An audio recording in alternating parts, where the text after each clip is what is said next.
Keluarga merupakan komponen penting dalam proses pembentukan masyarakat dan seterusnya negara. Tanpa institusi keluarga, kewujudan negara tidak akan sempurna. Islam itu sendiri memandang sesebuah keluarga itu memainkan peranan yang cukup penting di dalam membentuk pribadi individu yang baik, kerana dari pribadi yang baik akan terbina keluarga yang baik.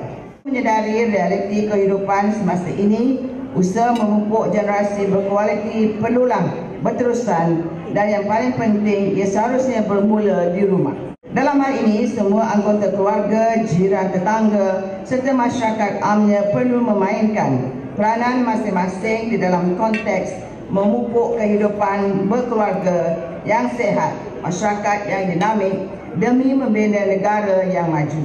Barisan Nasional juga terus-menerus memberi penekanan malahan sentiasa menjamin kesejahteraan warga emas agar golongan ini dapat menjalani kehidupan yang berdikari, berintegriti dan bermaruah sebagai sebahagian besar daripada anggota penting di dalam keluarga, komuniti dan juga masyarakat.